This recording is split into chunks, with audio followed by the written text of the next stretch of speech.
The Mahakumbh Mela. It is coming after 144 years.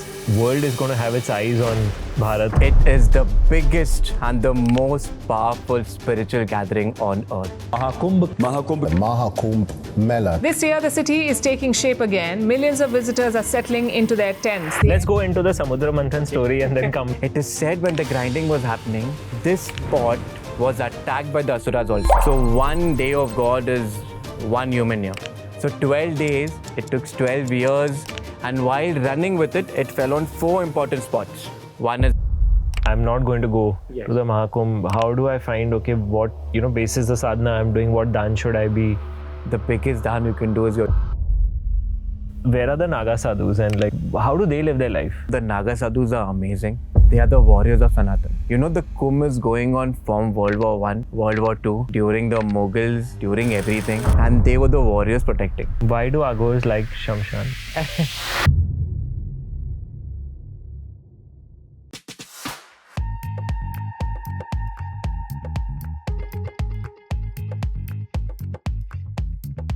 Hari Om Tat Sat. Hari Om. Hari Om. Okay, Bhaviji, today I have the opportunity to talk to you and ask you lots and lots of questions about the Mahakumbh Mela. It is coming after 144 years. It is coming also after 12 years. It is coming also after 144 years. So tell us this 12 years, 144 years, what is it about? If we had to break it down for, somebody, because there's a lot of press attention, public attention around the Mahakumbh Mela. And, why I'm so excited to do this podcast is because historically, it's always been for the outside world, it's been like India, land of snake charmers. These crazy people gather once in 12 years and they do crazy things. But I think now with the, people like you, with the kind of understanding you have and the way you break it down. So I'm excited to hear about that. Arshilji, thank you for having me here. Let's get to Mahakumbh. It is the biggest and the most powerful spiritual gathering on earth. It is said that to understand Mahakumbh, let's understand what Kumbh is. Okay, the term Kumbh has been used in Ved, in Puran, and Kumbh stands for a pot, a pitcher that is filled.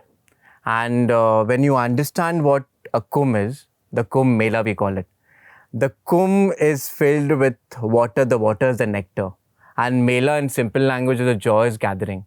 So this Mahakumbh, it is a joyous gathering of what? The union of the Jivatma with the Paramatma. And when we understand the Kumbh Mela in detail, it has the most powerful history. To pinpoint a specific date is very, very difficult. Why it is happening after 12 years, what is the meaning of 144, let's understand that. This, in fact, to go in detail, Kumbh happens at 4 places.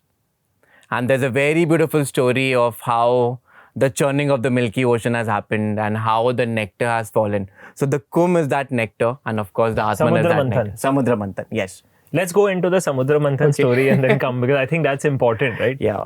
So every story has a very beautiful meaning, especially in all our Purans, and entire Sanatan Dharma is story based, but it has a meaning because this human is connected to the cosmos. So there's a very beautiful story that comes in all the Puran basically. And it says that the gods, the Devas, were losing their divinity. And they were cursed by the great Durvasa, of course, for a reason, to make them realize how precious everything is. And at that time, as the story goes, they go running to Vishnu Bhagwan. They ask for solution. And of course, Bhagwan says that it's time to do the manthan, the grinding of the Milky Ocean. And as Bhagwan says that, it's time to go do the manthan. So he takes the form of a tortoise. Then there's the mountain. Then Vasuki, the snake of Bhagwan, becomes that raw. And they start grinding. Now, when they start grinding it, different important things come out with time. With time, everything comes out. And at one point of time, Dhanvantri, the god of Ayurveda, comes out. And he gets a pitcher. And that is the Kumbh. In that, there is Amrit, the nectar of life, which is the experience of the Atman, if I get it in normal terms. It is said when the grinding was happening, this pot was attacked by the Asuras also. Now, coming back to the story, The Devas and the Asuras had to grind it because it was not possible by only the gods to do it. So in that thing, the gods decided that they will pull the nectar. The Devas and the Asuras had a fight. And that time it is said that Jayant, the son of Indra, took this pot and gave it to the gods called Sun, Moon, Jupiter and Shani. And he was running with that pot for 12 days. That one day of God is 1 year of human. So it took 12 years. Historically, I'll explain how it happens in astronomy also and what is the esoteric meaning also. So 1 day of God is 1 human year. So 12 days, it took 12 years. And while running with it, it fell on 4 important spots. One is Haridwar, second is Ujjain, third is Nasik, and the fourth is Prayagraj, which is the most important. It is said that the Kumbh that happens at Prayagraj is the oldest. Also, there are many people saying that Haridwar is the oldest, but to pinpoint in human years, we can't comprehend it. So what is the story? This is the Puranic story. Now let's understand the astronomical and astrological story. 3 important planets are very, very important. The sun, moon. The sun is the giver of life. Moon is the lord of the mind. And Jupiter is the guru. And when they 3 align, that is when the Kumbh happens. When the sun, the Jupiter and the moon, they come in that fraction of seconds in a certain alignment, everything is charged, and especially the rivers of Bharat. We call them the arteries and veins of Bharat. And at that point, the spiritual energy is at peak. Now, understanding the Kumbh from a spiritual point of view. Whatever little I'm understanding and how to translate and break it down, the 12 years, they stand for the 12 senses of human being. The 5 Karmendriya, the 5 Gyanendriya, the mind and the intellect. The 4 spots, they stand for the 4 goals of life. Dharma, Arth, Kam and Moksha. Dharma is Haridwar, Arth is Ujjain, Kam is Nasik and Moksha is Prayagraj. So if a sadhak goes with that intention and at that specific time when everything is in alignment, everything is beautifully in that constellation alignment and he has a dip, he goes to the 4 goals of life. So these esoteric stories have to be understood in sadhana and one should go with that attitude. So do we, this is so interesting I'm curious to understand that when you say the sun, the moon and Jupiter align, the rivers of Bharat are charged. Yes. So can you explain that a bit more? See, it takes approximately 12 years for Jupiter to come into alignment. And at that time, see, I'll tell you a simple example. During COVID, because of that, we were affected. Anything that is happening in the nature affects us. Similarly, there are certain alignments of planet. When they happen, they directly affect our spiritual growth. And that time, that alignment is so perfect to do your sadhana, to have a dip, and also to do tap. So Kumbh is the time where we do tap, and that dip. So now, coming back again, there is Ardha Kumbh and there is Mahakumbh. So there is an annual Kumbh that happens at Prayagraj annually. Then there is Ardha Kumbh that happens only at Haridwar and Prayagraj after 6 years. Then there is Mahakumbh which happens after 12 years. And this Kumbh which is happening, this is the Mahakumbh which is happening after 144 years, 12 into 12. To trace the time it is very, very difficult. But yes, it is the Mahakumbh. Now why the dip? What is the alignment? Again, it has spiritual meaning and of course physical meaning also. Got it. So can we go into the spiritual meaning? Why the dip? Because I'm just trying to understand here, for a lot of audiences, when we listen to this, we are enamored by it. I want to try to bring it back to the layperson. There is, I think, we'll talk about the logistics of Kumbh, that how many million people are expected to come. And, there is, of course, the very realized sadhaks of the country who will be there. There will be press that will be there, international media that will be there. We'll talk about that.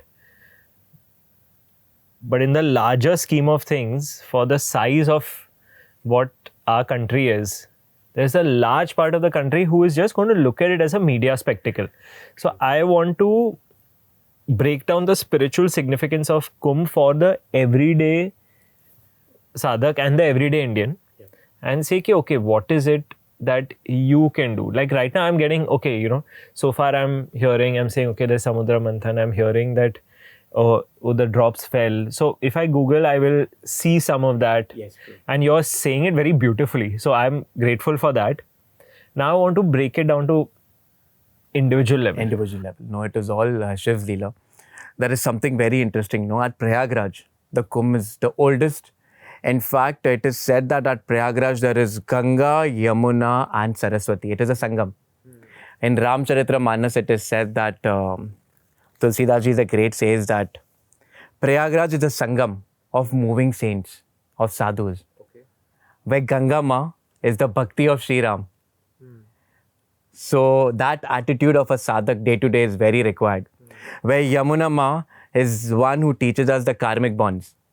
And Saraswati Ma, which flows underneath, is the one who gives us gyan and the knowledge of the self. So for an individual sadhak, if he or she goes to Prayagraj, that intention is very, very important. That a Kumbh is possible only because of sadhus.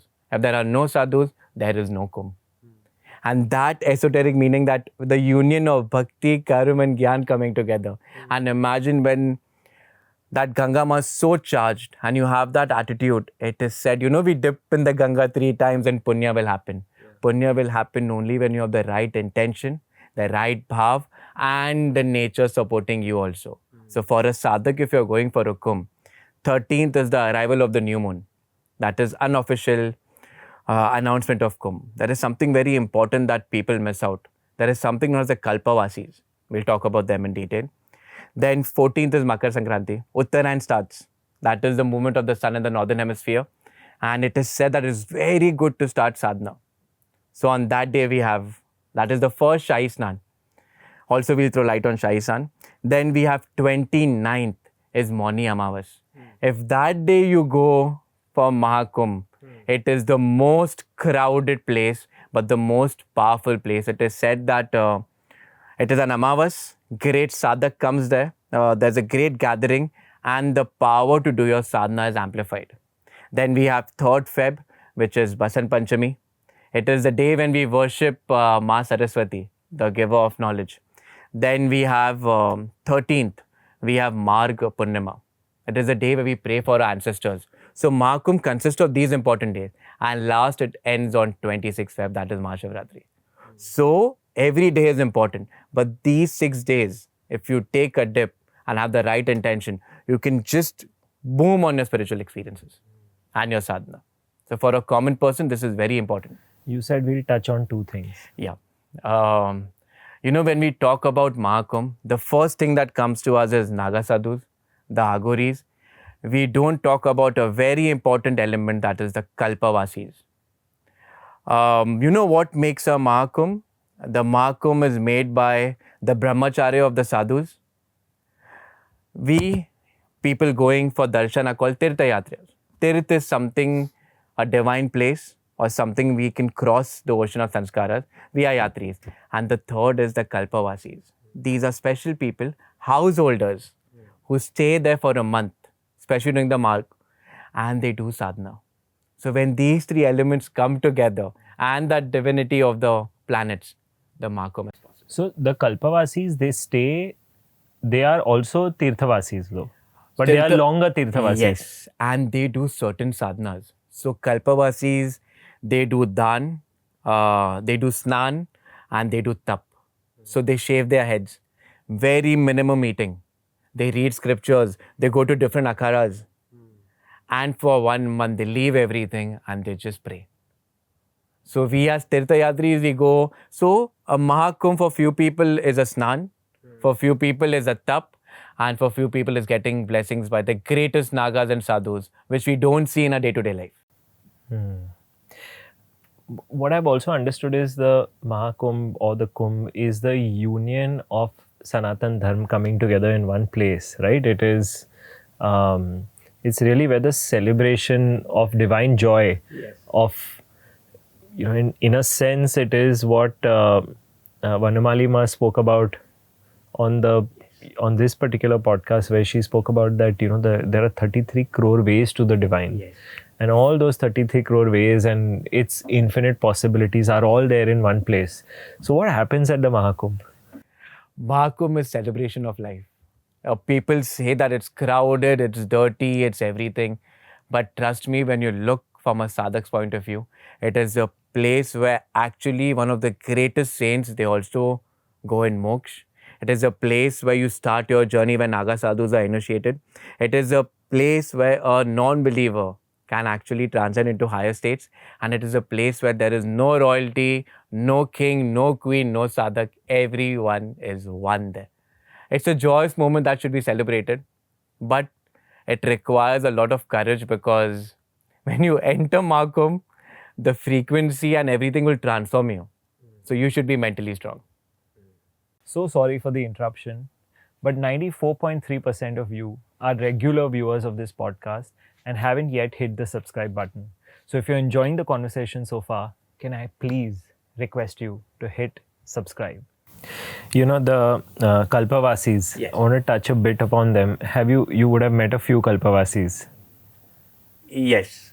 So, Tirthayatris, you know, I guess some of us in this Mahakumbh are going to end up being Tirthayatris Yes, true. because we will go there and we will try to experience it for a few days and come back. So, you know, if you're going to be a potential Tirthayatri, I hope this is helpful to you because we'll talk a little bit about the journey of the Tirthayatri also.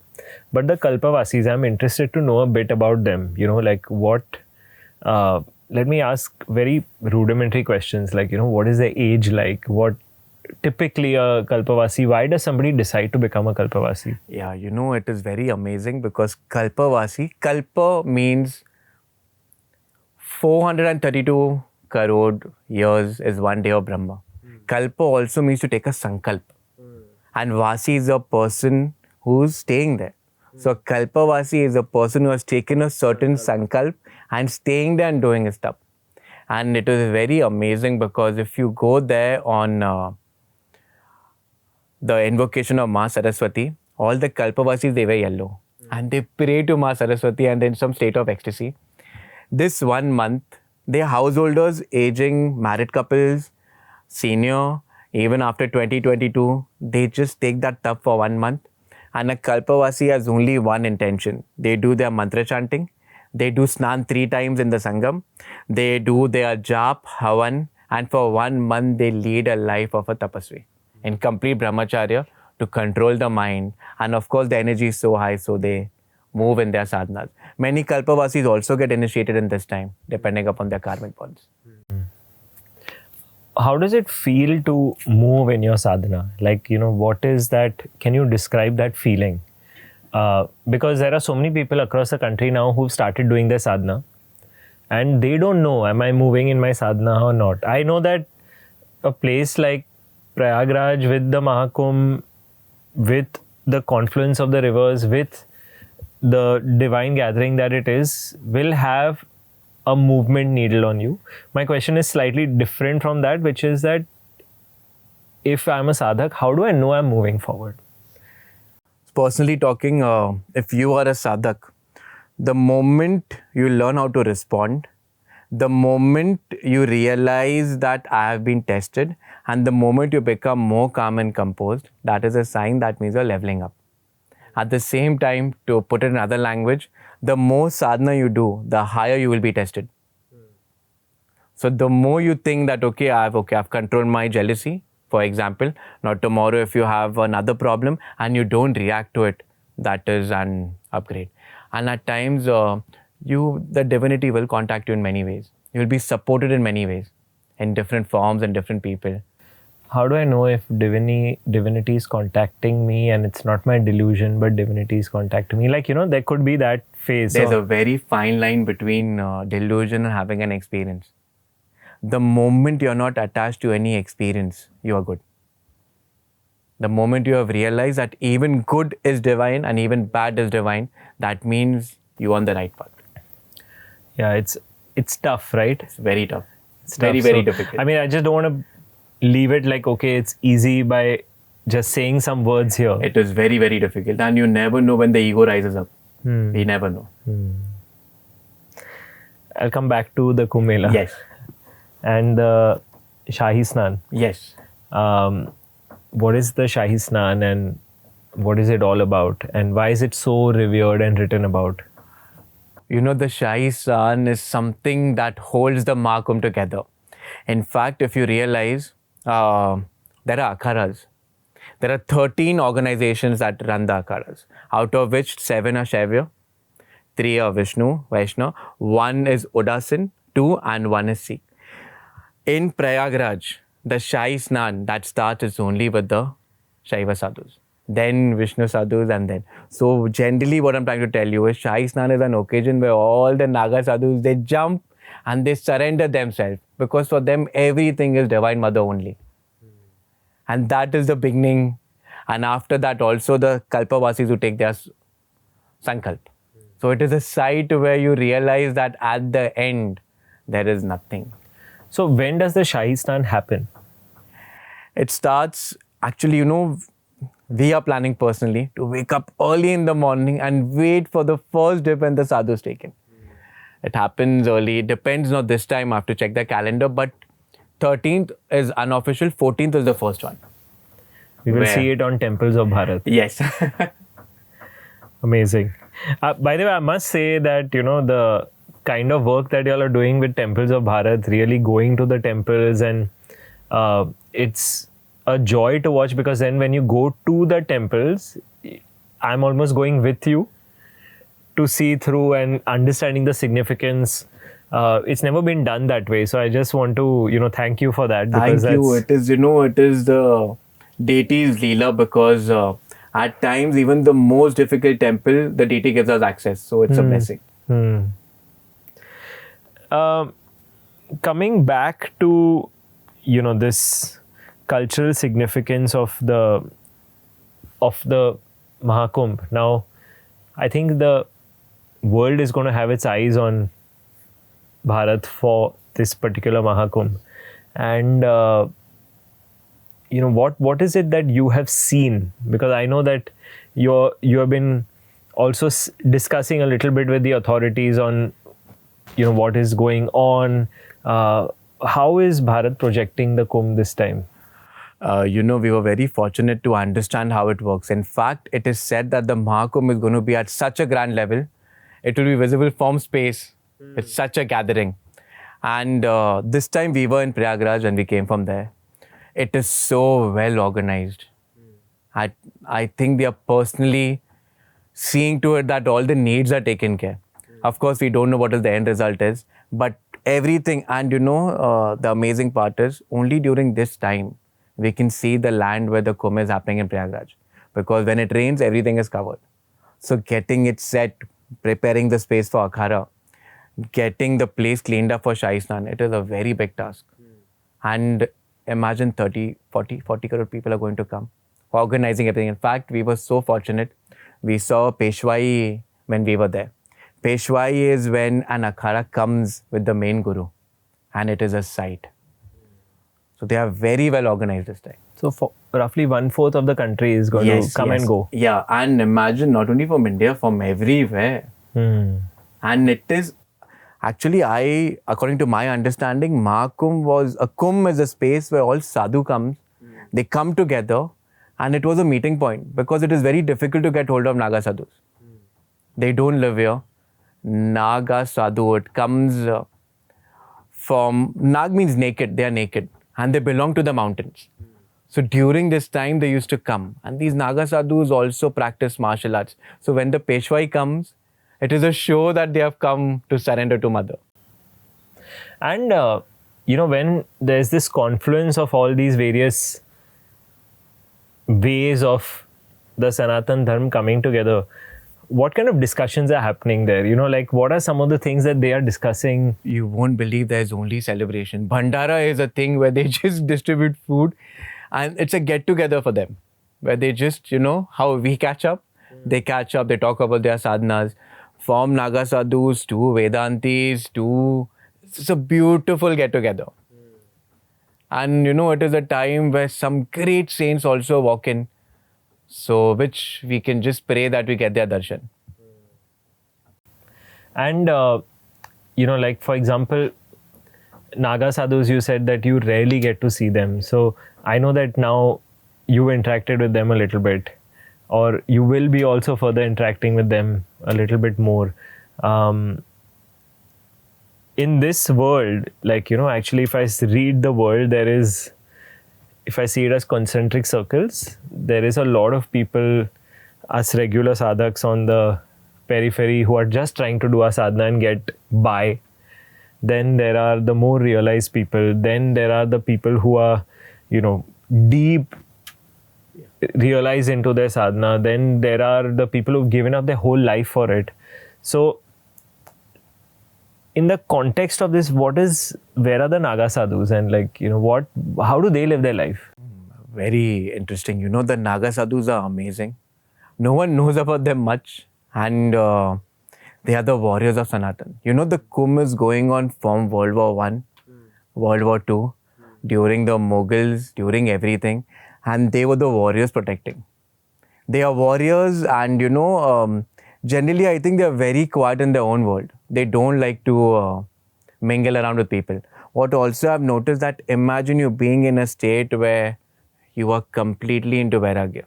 You don't care what you're wearing. You see the mother world, the sky has your blanket, the earth has your bed, and you're completely in surrender, not demanding anything, completely.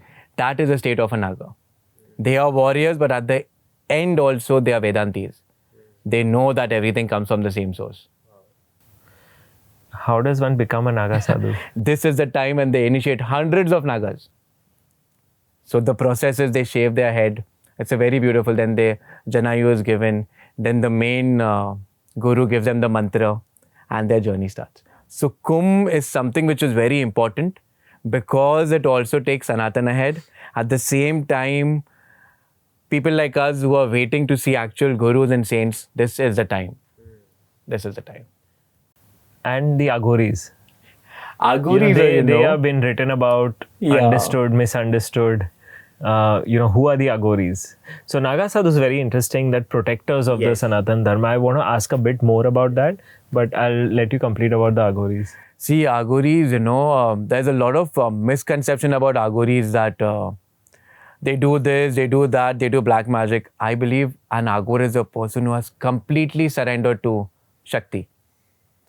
If you see fecal matter, if you see divine, and if you see this table all has one, you are an Aghor. And generally an Aghori doesn't like to interact much. They're happy in their own world. Actual Aghor will never step out. It is this time when they come, they'll be in a corner, do their sadhana, internally do their own tap, and they leave. Recently I was seeing an article, and it is, we were there at Prayag, and there's a small akhara made for them. So I'm very excited to get an actual blessing of an Aghor. And they're very quiet. They don't disturb anyone. Have you had conversations with Naga sadhus, Aghors? Very blessed to have a conversation with Aghoris here. And is it possible to share a little bit about what you all spoke about? I met an Aghor in Kashi, and we should go there. Very interesting, modern speaking, and said something very beautiful about Kali. He said that, why are you worried when she's holding you? Just stick to your mantra and she will take you. She is your guru. So I realized that the concept that we have, that they'll tell us to do this sadhana, that sadhana. At the end, you may take any path, it comes to surrender. And we think that these Aghors don't know. They're very well educated Aghors also, living normally. What is the life schedule of a Aghor like? An actual Aghor, I was very blessed to meet an Aghor in Bombay, in Turbe, a long, long time ago. They don't step out. What is day for you is night for them. What is night for you is day for them. So when we go to sleep, they start their sadhana. An actual Aghor, if they want to travel, they will only move from one smashan to another in the night. And they're very calm and very quiet. So I don't know why it has been projected like this, but they have surrendered everything. Why do Aghors like Shamshan? Because of their tamasic bhav. That is their behavior. Joto maut, toto pot. This is what Thakurji said. innumerous ways and innumerous paths to reach one. Wow. Okay. Coming back to the Naga sadhus, did you by any chance ever interact with the Naga sadhu? I was very blessed. I just touched their feet and got their blessings. But yes, I'm very, very excited and praying that I get a blessing and some conversation from them. They are like warriors. Few sadhus like camera, few sadhus like conversation, few don't. So it is said when you go to Mahakumbh, just chant Har Har Mahadev. Just keep on chanting Har Har Mahadev, Ram Ram. Anything what is happening, keep on chanting and just keep on walking.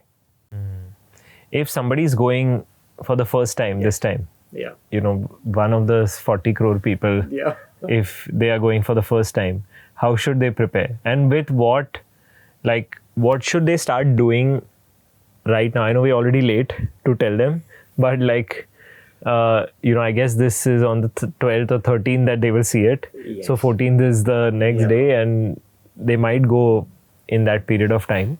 So what do you recommend they do? I will talk practically because by his Leela we were there. If you are planning to go to the Mahakumbh, see to it that you're living in the area next to the Sangam.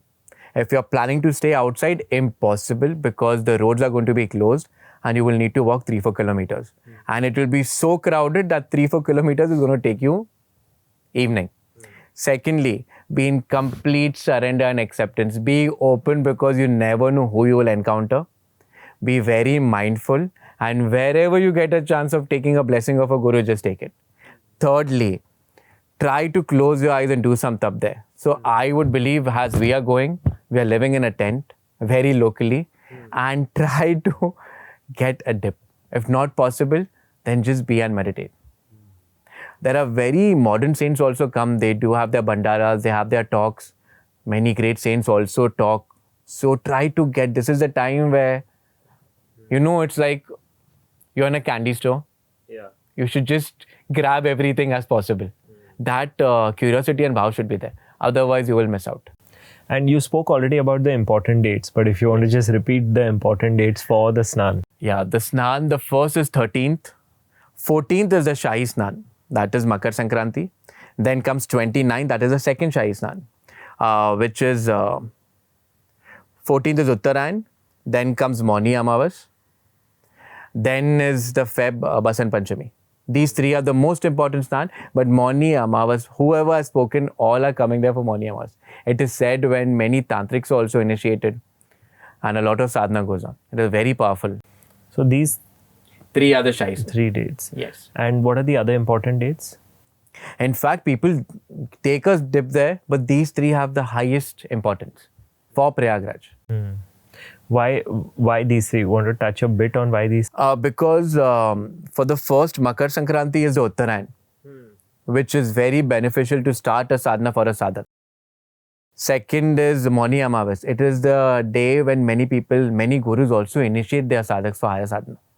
And Basant Panchami is the day for Ma Saraswati, the Gyan. It is said on Basant Panchami, all the Apsaras and all the higher lokas, deities, they come and give blessings. So these three are very important. And of course, the urge of spiritual evolution is more. Many people also say that, oh, it is so dirty. How can we have a dip? But I'm sure everyone knows that Ganga has healing properties. And studies, they have done some studies saying that people who have a dip in Ganga during that time, the immunity is very strong, especially for Indians. Yeah. Now, I want to come back to this global eye on India. Yes. And the eye is going to be on India. So I also know that creators like yourself are actually just going to unpack the beauty of some of the traditions in there. So I know that you'll be going there. So if people are following you on Instagram and people are seeing your reels, and I'm assuming there's a whole lot of YouTube videos also coming on unpacking the traditions. How many times have you been to we were planning to go last time in Haridwar, but we were stopped.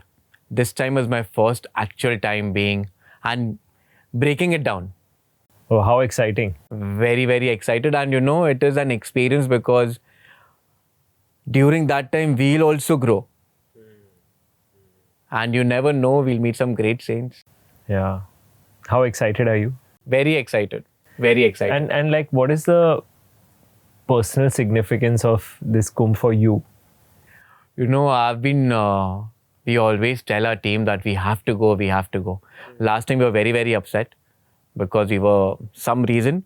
But this time it is, I think I just want to sit and be, absorb that energy and experience that.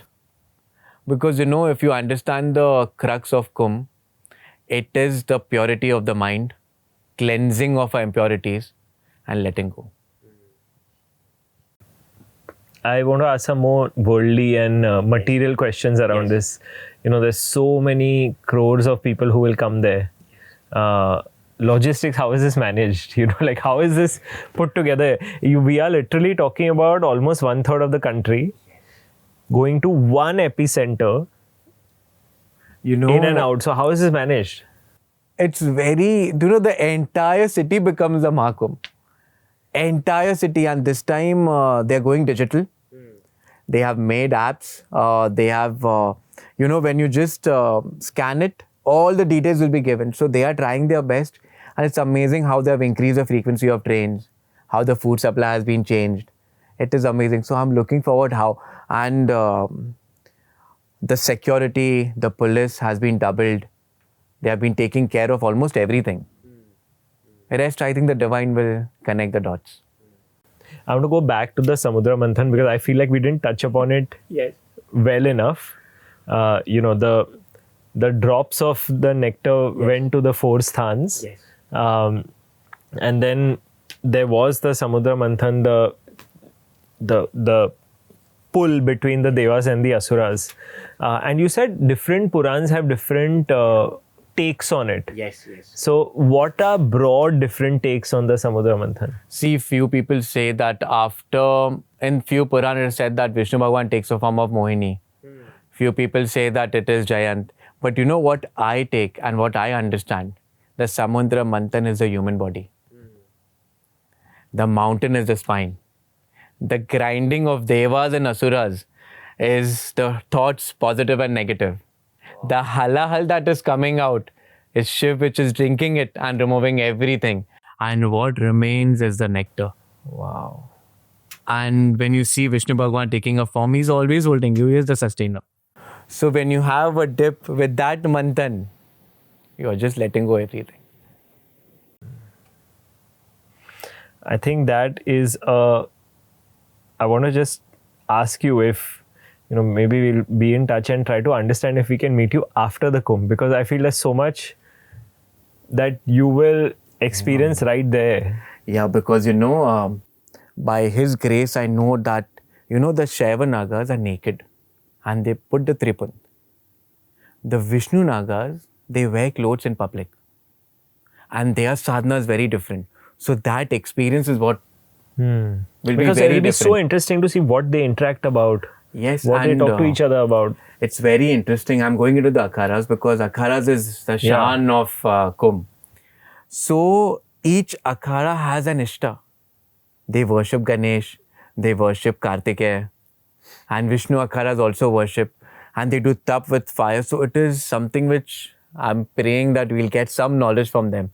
And there is an Udasin akhara which they believe in the Brahman. Then Adi Shankara, the great, has his own. So there is so much. That is what I want to experience. If you ask me personally, get knowledge from them. Can you go deeper in this akharas? Like, whatever you have seen from afar or heard from different people's experiences about the akharas. Explain an akhara. An akhada comes from the root word akhada. Akhada is where akhada mein chalte hai, wrestle hota hai. It is the meeting point, and every akhada has a main Mandaleshwar, then they have acharyas. So the 7 Shaiva are the most important, in which there is Atal, there is Anand, and everything, if you understand, all their practices, all Vedanta at the end. The Vaishnava akhadas are also very, very, and they have the akhadas in main spots in Prayag, in Haridwar, at Ujjain, but it's very difficult to get hold of them. And it is very strange how I always wonder that how do these Naga Babas, which are all over the world, they come at the right time. So there is so much that we don't know. Secondly, there's also a Sikh Akhada, which it is said that they do bhajans, they do kirtan, and Guru Granth is there. So it's a very fascinating thing to see. They have their own flags with Hanumanji. The Vaishnava Akhadas, they worship Ramji. That is so much to see. So I waiting for that experience. So, I mean, it's a lot of staying plus sadhana plus puja plus Yes. feast, Feast, celebration. Now, I want to ask if somebody wants to, do some charity in this period and contribute to, they should contribute to an akhada. They should, but the Kalpavasis, they do dan, and they offer a cow as a dan. And we have not spoken about the Juna Akhada, which is the oldest and the biggest. So depends. I think you have that instinct to give dan. Go open-minded, but in this, I would also be very specific. Be careful about your cell phones and all, because when I was there last week, I saw the space. I don't know how it's going to be now. So be very careful. And there's no network there. It's a very raw experience. And dan, like if I'm sitting in, I'm not going to go to the Mahakumbh, how do I find, okay, what, basis the sadhana I'm doing, what dan should I be? The biggest dan you can do is your ego. On that day, just close your eyes, meditate. Imagine mentally you're having a dip there and surrender your ego. Because that confluence will have an impact on the entire planet, I'm sure.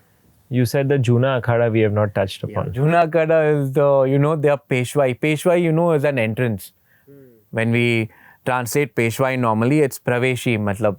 And it is a site where all these Nagas, they do different things. They do tap. In fact, many great saints have been doing the Kumbh, even modern saints. And they show different. There was a great saint, I think, in the last Kumbh, there was 86 years. He did asanas and everywhere. So these Nagas show that how strong they are. Physically, mentally, emotionally, and also how detached they are. So it is a sight to see that you think that you're on the path, but there are greater saints also. Have you heard of any interfaith dialogues during this period of time, and how are the other faiths looking at the Sanatan faith during this? I want to experience what is because there's never been such a big gathering. And I'm sure that there are many Westerners coming, many people coming. I want to see. So only after that experience, I will be... Yeah, that's why I say I want to meet you after. Because we will definitely try. There'll be so much... because whatever I have understood and whatever I have met few gurus, but being in that akhada and experiencing how they operate, and I'm just praying that we'll have access and get their blessings. Because it is a site which is... I never know next 12 years what is going to happen. What are you going to, apart from experiencing, what is going to be your contribution to all of us from Kumbh? I'm just praying that we become instruments to get out the esoteric meanings, to break it down, to tell people that it is safe, to tell everyone that this is an opportunity, and I'm very proud that it is happening in Bharat and I can contribute. It is a blessing and some tap we are doing, and it's an offering to the Rishis because it is the space where the future is also initiated, the Nagas. It is a space where you can do your tap, and also to show that diversity comes at one point where you just let go. Beautiful. And that's it for today. What a conversation. I really hope you enjoyed it. We'd love to hear from you. If you have any comments, inputs, anything that you feel like we should have asked more of, please make the comments below this community that we can engage with and we can add value to. Looking forward to hear from you and looking forward to see you next time. Till then, enjoy and please do hit the subscribe button if you can. Thank you.